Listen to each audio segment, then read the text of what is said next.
kepada semua follower Pak Emma. Okey, bersama saya hari ini Profesor Madya Dr. Muhammad Noor Mamat, pensyarah, Ketua Pusat Pengajian Pendidikan dan Pengajian Islam Universiti Teknologi Mara Shah Alam, UiTM Shah Alam.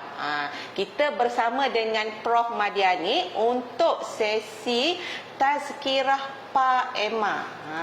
Dan kita akan membincangkan topik dengan Ustaz hari ini, iaitu waktu mustajab doakan anak. Bila kita nak mendoakan anak-anak kita ni, sama ada waktu masa kita nak memasak ke, waktu lepas solat ke, kan. Jadi kita nak minta Ustaz, saya panggil Ustaz lah, boleh ke? Boleh. Okey, Ustaz. Saya rasa lebih mesra panggil Ustaz. Jadi kita nak membincangkan dengan Ustaz mengenai topik ni lah, untuk ibu bapa di luar sana tahu waktu bila kita nak mendoakan anak kita, sama ada waktu tertentu ataupun sepanjang masa. Bila? Okey. So saya nak tanyalah Ustaz untuk soalan yang pertama dulu. Boleh Ustaz? Boleh. Okey Ustaz. Mana yang boleh jawab lah boleh tak apa. Jadi kita nak tanya macam ni. Nak jadi, biasa kan kita kata ibu bapa ni nak jadi anak dia tu anak yang soleh, anak yang baik tu kan. Dan mendengar katalah waktu biasa kita sebagai ibu bapa ni nak mendoakan anak ni selepas solat. Ada tak waktu-waktu lain juga kita boleh mendoakan anak kita ni? Ke waktu kita teringat anak tu kita doakan mereka? Mungkin Ustaz boleh ulas sikit. Sebab soalan ni spesifik, special untuk mak kan, untuk mak ayah kepada anak-anak. Saya share macam ni, senang nak bagi ringkasan. Nombor satu, kelompok masa yang memang yang ni keutamaan, kelebihan sepanjang masa, nombor satu. Nombor dua, memang ada waktu-waktu mustajab doa. Dan nombor tiga, ada waktu special sebab mak dengan ayah ni dia duduk dalam rumah, di dalam rumah. So ada tiga kluster. Bila soalan tadi satu je soalan kan, tapi saya jawab tiga. Agak-agak lepas ni tak tanya dah, tiga tu dah jawab. Nombor satu, saudara-saudari, tuan-tuan dan puan-puan yang mengikuti Pak Emma selalu ni, ini orang-orang yang kita kata jiwa mak Pak Emma yang besar, jiwa-jiwa besar mak ayah yang nak membesarkan anak-anak.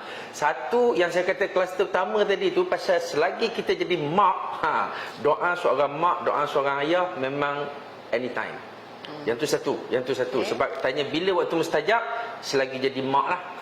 Kalau tak jadi mak dah tak boleh dah. Tapi kita jadi mak sampai mati sebenarnya. Betul.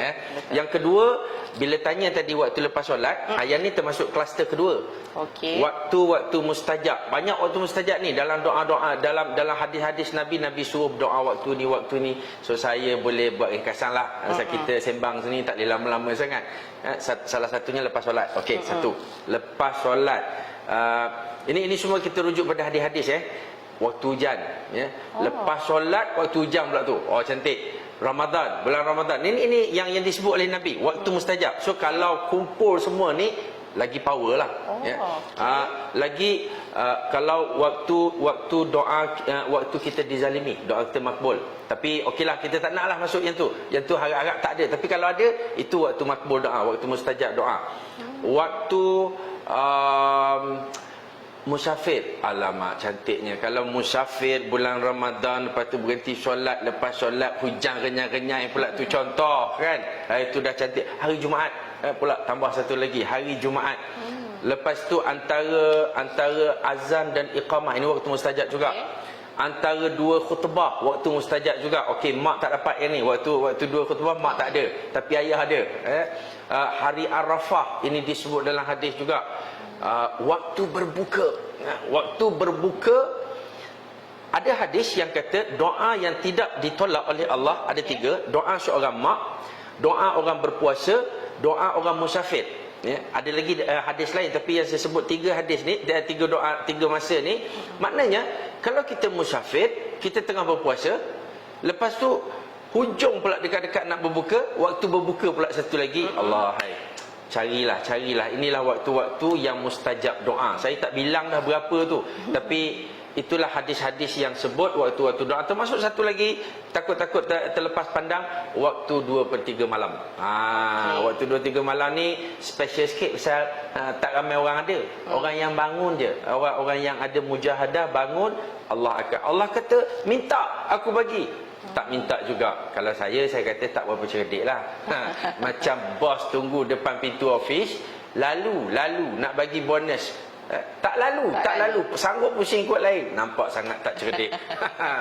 Dan satu lagi pasal tanya tadi, saya sebut 3 kluster tu. Kluster yang ketiga ni, kluster sebab kelebihan kita duduk sama-sama tau dengan anak. Cikgu tak dapat yang ni. Cikgu nak doa, cikgu ni dia nak doa, dia boleh doa lah dalam kelas daripada kejauhan kan. Tapi mak dengan ayah waktu masak nasi boleh doa. Sebab kita ada peluang tu. Ya, baca doa, nasi itulah yang dia makan. Baca doa masa dia pakai baju itulah yang dia pakai. Baca doa masa nak hantar dia keluar rumah, ini semua hak-hak keistimewaan. Ni tak ada, bukan perlembagaan bukan hak keistimewaan Melayu, bukan. Keistimewaan mak dan ayah. Kalau tak buat, nampak macam teruk sangatlah. Rugilah Rugi. Saya kalau bahasa saya dengan orang muda, saya kata tak cerdik dalam kurungan bodoh lah sebenarnya. Sebenarnya kita tak ambil peluang tu kan Ustaz? Sebab tak ambil peluang. Ya, itu waktu-waktu mustajab, jangan dengar saja tapi rebutlah. Ya, insya-Allah. Okey. Ustaz, tapi saya tertarik tadi kan, macam Ustaz kata, waktu kita nak berbuka puasa tu antara doa yang Allah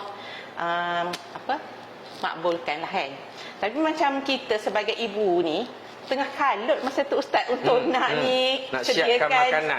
Makanan untuk macam banyak sangat makanan nak siap. Time tu lah anak tu. Tapi kita sebagai ibu cubalah ambil masa 5 minit sebelum nak berbuka tu, kita doakan anak kan Ustaz. Betul. Saya gini. Mak ni dia ada kelebihan pasal dia yang masak makanan. Waktu masak makanan tu dah doa dah. Betul. Doa tu jangan doa kat anak saja. Doa kat suami sama. Pasal nasi tu juga suami makan. Jangan bagi kat suami orang lain. Baca doa masa masak makanan, masa siapkan makanan, masa buat air. Dan kalau boleh, sebenarnya soalan tadi tu kita kata kita sibuk sampai waktu buka, sebenarnya kena reserve sikitlah. Janganlah rapat sangat sampai berbuka. Biar ada waktu kita jadikan jadual kita, mak, ayah, anak duduk satu meja, tunggu waktu berbuka. Pasal itu yang Nabi suruh. Kita tunggu waktu berbuka. Dan waktu itulah doa. Kalau boleh doa sama-sama. Sebab doa mak ni macam-macam nak. Betul. Anak dia jadi. So takkanlah nak satu masa atau 2 masa je. Kalau boleh, panjang masa. Gunalah setiap masa-masa yang kita kata mustajab tu. Mudah-mudahan campur pula dengan doa mak tadi yang makbul tak tentu masa tu. Lagilah confirm insya-Allah. Okey, baik. Tadi baru soalan yang pertama saya tanya Ustaz.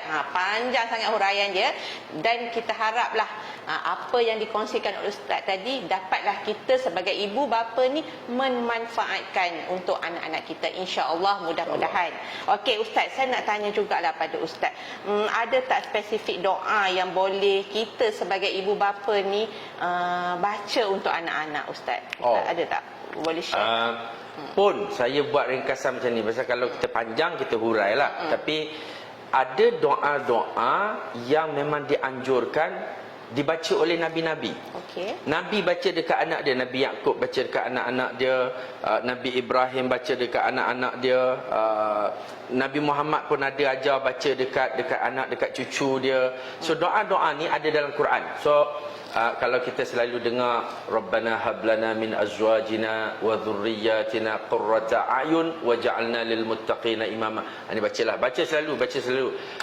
Nabi Ibrahim pula dia ada doa, Rabbana ja'alna muqiminas salah. Bila dia letakkan dia buat Masjidil Haram tu kan, Kaabah kita tu, dia minta doa supaya Rabbana ja'alna muslimaini lak. Jadilah kami ni berdua anak beranak ni dengan Nabi Ismail orang yang sentiasa menyembah kamu ya Allah, dan jadilah kami orang yang mendirikan solat sepanjang masa. Kita ambil doa tu sebab ni doa para nabi kepada anak-anak dia. Biarlah anak-anak kita jadi macam anak-anak Nabi. Itu yang kita ambil sempena, ya, doa yang dibaca oleh para rasul. Ada satu hadis, ada satu doa yang menarik Sayyidina Ali, dibaca kepada Sayyidina Ali. Okey. Rasulullah baca kat Sayyidina Ali. Rasulullah kata, sesungguhnya dia kata, aku sayang kat dia. Ana uhibbuhu. Ya, Nabi kata, aku sayang dekat dia. Dan ya Allah, sayanglah dia. Sayanglah anak kita kan, sayanglah dia dan sayanglah orang yang sayang dekat dia. So macam mana agak-agak anak kita jadi mesti anak kita akan jadi orang yang disayangi oleh orang. Betul. Sebab itu doa kita itu doa Nabi pada Sayyidina Ali. Banyak sebenarnya kalau nak kira doa ni, doa Luqman, ya, Luqmanul Hakim, ya, doa saya ingat ada satu koleksi buku, dia tulis doa ibu bapa, doa kepada anak, Okey. yang dikumpulkan daripada ayat-ayat Quran yang dibacakan oleh para nabi. Itu cantik. Okay. Kalau ada ataupun kita lah yang tulis nanti kan, kalau belum ada lagi. Tapi saya pernah terbaca tu. Cantik ada. untuk ibu bapa. Jadi kita mungkin, ialah sekarang ni banyak kot Google, kita boleh search, betul. Saya harap boleh jumpa tu. Cuma ada satu lagi, bila tanya doa tadi tu, saya rasa ada satu lagi juga yang kita sebagai mak ayah, selain pada doa-doa yang kita kata doa-doa yang dibaca oleh Nabi, doa-doa contoh daripada Nabi ni, doa kita sebab daripada hati kita kenal anak kita. Saya pernah pergi, masa saya pergi ke Mekah sekali tu, ada seorang makcik duduk depan saya, dia menghadap ke pintu Kaabah kan, bila kita tempat yang mustajab doa tu, sampai menangis basah, ya, dan saya duduk sebelah dia, saya dengar ini doa seorang mak. Dia sebut satu-satu 7 orang anak dia. Ya Allah, jadikanlah Kadir macam ni. Ya Allah, Kadir ni dia kerah hati sikit, kau lembutkanlah dia. Ya Allah, janganlah. Sungguh-sungguh Ustaz. Ya, sebab mak dia yang tahu anak kita kan. Dan apa doa yang kita nak baca. Jangan baca umum macam tu. Ya. Sebab ada anak sulung kita memang rajin sembahyang. Anak-anak nombor 2 ni culah sikit kan. Contoh, so baca khusus doa yang kita nak anak kita jadi apa. Ya, termasuklah doa melembutkan hati, doa pelindung anak-anak kita, doa itu walaupun tidak ada doa-doa khusus, tapi kita bacalah doa-doa, boleh baca dalam bahasa kita, tak ada masalah pun, ya. Okay. Ya Allah, lembutkanlah hati dia, ya Allah. Memang dia keras sikit. Anak nombor 2 tu dia keras sikit. Kalau cakap apa-apa melawan sikit, contoh kan. Itu saya rasa digalakkanlah doa-doa yang macam tu. Tak apalah, walaupun bukan kita dalam bahasa yang orang kata Arab ke apa, tak ada masalah. Umi pun tak apa. Jadi kita bersungguh-sungguh dari hati kita sebagai Allah ibu, kan? Allah faham. Dia jangan kita baca Arab, baca doa Arab tapi kita tak faham, tu rugi. Rugi. Okey. Macam kita masuk jumpa bos, nak minta cuti. Cakap Jerman. Bos pun tak faham, kita pun tak faham. Tak dapatlah cuti tu. Okey. Tadi Ustaz dah cakap dah. Waktu macam kata doa-doa, bukan waktu, maksudnya apa doa-doa yang perlu ibu bapa boleh amalkanlah untuk anak. Tapi Ustaz, saya ada tertarik jugalah, orang kata kan, mulut ibu ni masin tak Ustaz? Kita ni apabila kita marah anak dalam keadaan kita tak sedar, anak tu ialah buat perangai kan, kita terkeluarlah perkataan-perkataan yang tak sepatutnya kita cakap pada anak. Adakah itu juga sebagai salah satu doa yang tak disengajakan kita nak sebut pada anak tu Ustaz? Ramai orang cakap macam tu. Macam mana tu Ustaz? Boleh tak Ustaz ulas sikit mengenai ini? Saya kan nak tanya dulu, dari mana asal-usul mulut masin? Mungkin pasal apa masin? Itulah saya pun tak tahu juga macam mulut manis jadi kalau tapi sebenarnya gini, saya personally saya rasa macam ni. Saya tahu ramai orang tua kita bagi tahu jangan sebut benda-benda tak elok, nanti jadi doa. Pada saya, doa dia something yang berbeza. Kalau kita menyumpah orang, dia tak jadi doa sebenarnya. Dia tak jadi doa. Menyumpah orang, mengata orang, tapi dosa lah. Dosa tu dosa lah. Cuma saya nak bezakan, doa ni dia kena dari hati. Kalau tak, contoh lah, kita diajar kalau nak cakap anak kita, nak marah anak kita, tapi cakap bertuah kan. Bertuah punya budak, tapi tipu kan. Sebenarnya tipu. Sebenarnya kita ubah ayat tu. Betul. Kita nak marah, kita nak cakap dia bodoh, tapi bertuah punya anak. saya rasa Allah tahu dalam hati. So sebaiknya pada saya bukan ubah kata-kata macam tu, ya. Kalau nak rasa nak kata anak kita tak baik ke bodoh ke, jangan rasa, itu lebih betul. Jangan ada dalam hati kita. Betulkan dalam hati. Mulut ni satu, tak payahlah sebut benda-benda tak elok, satu. Yang kedua, hati kena betul. Jangan ubahkan mulut saja, ya. Ataupun kita kata, kalau orang kata kat kita lah, contohnya orang kata apa bodoh sangat kau, ya. Jangan cakap macam tu, nanti jadi doa. Saya tak rasa dia jadi doa. Sebab dia bukan berdoa, Kalau saya kata kalau contohlah saya kata jahatlah dia tu, itu bukan doa. Saya cakap. Tapi kalau saya nak doakan dia, jadikanlah dia jahat, itu doa. So pada saya kita perlu faham betul-betul.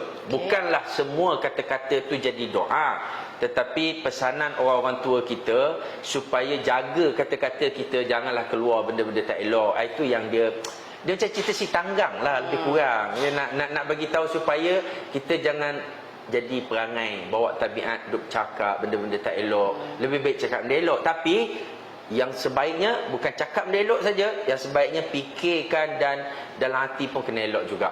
Itu kena betulkan lah. Mungkin juga orang tua-tua dulu dia kata mulut ibu tu masin, sebab mungkin apabila ibu bercakap depan anak akan dengar, dia akan ikut boleh benda jadi, tu kan. Boleh jadi. Jadi itu pun itulah berkait, istilah itu pun orang berkait. kata kan. Tapi pasal bila dia kaitkan tu sebab tadi doa ibu memang tak ada hijab. Doa ibu tak ada hijab. Sebab tu ada yang kata, mak jangan doa tak baik walaupun sekali. Sebab takut waktu tanpa hijab tu. Lah, hai, kenapalah anak aku ni bodoh sangat engkau kan, ya. Sampai waktu tu. Jadi waktu doa tu yang kita takut tu. Kita takut tu. Minta jauh lah, nak Jangan sebutlah benda-benda tak elok kat anak-anak, walaupun dia tak jadi doa sekalipun, jangan sebut, apatah lagi berdoa lah. Berdoa lagi tak betul kalau doa tak baik. Okey. Tapi Ustaz, satu lagi yang macam saya tertarik juga kan, selain daripada kita doa untuk anak, ada tak zikir-zikir yang ringkas yang kita boleh niat baca dekat anak-anak kita tu? Mungkin waktu sikat rambut ke, waktu dia tidur ke kan, kita boleh baca zikir-zikir yang pendek untuk anak-anak kita lah, bagi lembut hati. Itu yang saya sebut tadi, waktu-waktu yang kita ada keistimewaan tu. Pasal waktu anak kita nak tidur, para ulama kata roh kita dia akan keluar bila kita tidur. So bila roh nak keluar tu, waktu tu waktu paling sesuai kita bercakap dengan anak kita. Supaya waktu dia orang panggil apa, waktu separuh sedar tu. So waktu itulah kita usap kepala dia. Nabi suka usap kepala budak-budak dan doakan. Kita usap kepala anak kita. Waktu usap kepala tu waktu yang dia paling tenang hati dia. So kalau kita sebut apa-apa pun dia meresap, dia mudah meresap. Mak je yang ada, mak dengan ayah je ada. Cikgu tak berapa sangatlah kan. Kalau bos apatah lagi lah. Dia nak doakan orang ni, mak dengan ayah paling dekat.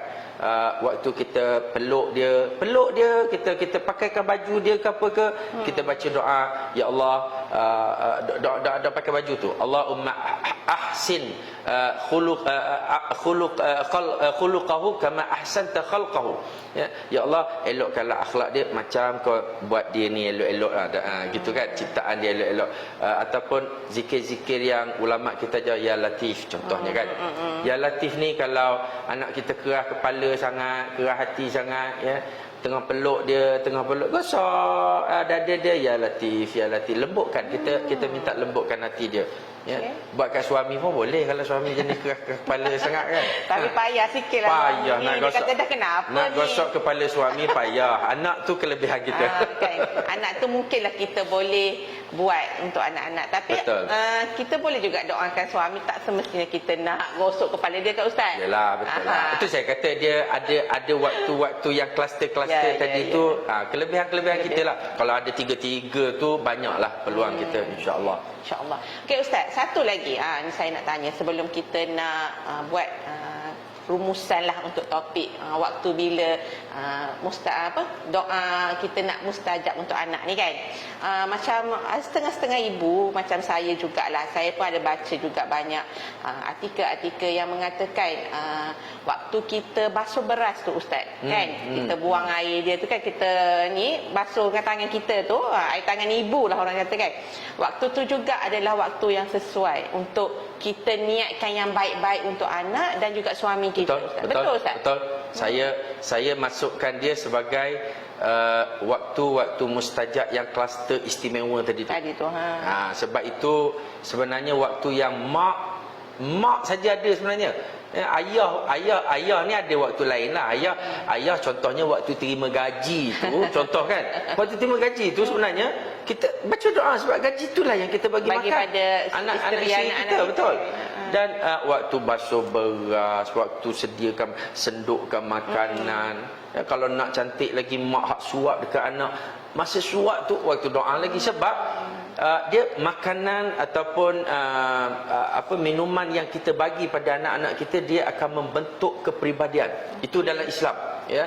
Bila makanan yang halal, dia akan membentuk peribadi yang baik. Kalau kita duk bagi makanan hak syubhah, makanan yang kita jumpa orang lebih, kita ambil kadang-kadang kan. Ini benda-benda yang kena difikirkan. Pasal apa anak aku bila makin besar makin payah nak belajar, tegur, aku kena marah balik, ya. Cuba cek balik, ya. Mungkin ada kesilapan kita makanan. Sebab makanan, pakaian ni Rasulullah pernah sebut. Sampaikan doa seorang sahabat, dia doa sungguh-sungguh, menangis-nangis. Rasulullah kata doa dia tak terima. Sebab makanan dia haram, pakaian dia haram, ya. So itu penting. Sebab tu bila kaitkan tadi tu, nak bagi makanan, satu makanan halal, satu lagi makanan yang berdoa. Makanan yang kita bacakan doa. So saya rasalah itu peluang-peluang yang terlalu banyak, tetapi sebenarnya kadang-kadang kita yang kurang ambil peluang, ya. Sebab ramai kawan-kawan saya bila dia tulis buku pun tentang pendidikan anak-anak ni, ramailah saya tengok yang sentuh pasal mak dengan ayah sebenarnya kurang berdoa. Nak bandingkan dengan peluang tadi tu, peluang-peluang berdoa tu, ya, dan doa tu terus makbul pula tu, tak ambil chance, tak ambil peluang tu. Tu untuk peringatan kita lah sebenarnya, kita semua mak ayah. Alright, panjang lebar sebenarnya Ustaz cakap. Saya rasa ada lagi sebenarnya, kalau poin yang Ustaz kupas ni saya rasa lebih lama lagi, tapi tak apa Ustaz. Ni yang terakhir lah, mungkin pesanan Ustaz lah pada follower Pak Emma, terutama ibu bapa yang tengah menonton sekarang ni. Apa yang Ustaz nak cakap pada ibu bapa, ambil peluang ke apa ke, mungkin Ustaz ada sikit kata-kata yang terakhir untuk follower-follower kita. Saya dah ingat masa soalan pertama tadi jawab panjang, dah tak ada soalan. Ini pesanan untuk diri sendiri dan pesanan untuk kita semua, untuk follower Pak Emma terutamanya. Sebab saya tahu yang follow Pak Emma mesti Pak Emma yang berdedikasi, yang cemerlang. Nak anak-anak kita jadi baik daripada kecil, ada sampailah besar, kita kena doakan anak-anak kita. Hari ini kita bab doa je, dan ambillah peluang, kesempatan. Kadang-kadang kita banyak marah daripada doa. Anak kita buat salah, kita marah ke kita doa dulu? Sepatutnya doa. Tapi berapa ramai berapa ramai kita anak buat salah je angkat tangan doa, ya. Nak marah dekat anak je sembahyang, buat Allah. Kalau macam itulah, dan ambillah kesempatan Ramadan ni kan. Lepas tu kejap lagi pula nak berbuka pula. Mak, status mak memang tak hilang dah. Lepas tu apa lagi? Kalau nak lagi banyakkan doa. Hari Jumaat nanti lagi banyakkan doa. Macam-macam lah, macam malam ni bangun tahajud, ya, sebab memang dah start 10 malam terakhir ni kan. Kita nak kena perbanyakkan amalan syahrul Ramadan, syahrul qiyam, ya. Bulan Ramadan ni bukan syahrul syam saja. Dia bukan bulan puasa saja, bulan bangun malam, bangunkan malam, doa. Kalau dah malas sangat kan, terjaga tengah malam tu, doalah atas katil pun tak apa, doa atas katil pun tak apa. Tapi kalau tak doa langsung, macam kelakar sangatlah kita. Pasal peluang tu, status mak, doa makbul. Status Ramadan, nak berbuka. Lepas tu on the way balik daripada tempat kerja kan, musafir. Dalam keadaan musafir tu, Allah, hai, gunalah kesempatan apa saja. Dan saya rasa itu senjata utama kita selain daripada kita usaha-usaha mendidik anak kita. Doa adalah apa kita panggil laluan broadband untuk membentuk anak-anak kita menjadi soleh dan soleh. Penghujung kita, bila anak kita dah besar, anak kita dah dewasa, dia jadi apa, dia baik atau tak, itu memang kita tak boleh U-turn dah. So didiklah dan doalah daripada sekarang. Mudah-mudahan anak-anak kita menjadi anak yang soleh, penyejuk mata kita. Min zurriyati qurrata a'yun, insya-Allah. Ya, moga-moga ada manfaat untuk kita jadi mak dengan ayah yang lebih baik dan anak-anak yang lebih soleh dan solehah, insya-Allah. Wallahu alam. Okey. So, saya rasa itu sahaja perbincangan untuk hari ini bersama dengan Ustaz Muhammad Noor Mamat. Jadi kita harapkan apa yang dikongsikan oleh Ustaz tadi dapat memberi manfaat kepada semua, terutama kita yang bergelar ibu bapa. Okey, saya akhiri dengan ucapan terima kasih. Assalamualaikum. Bye.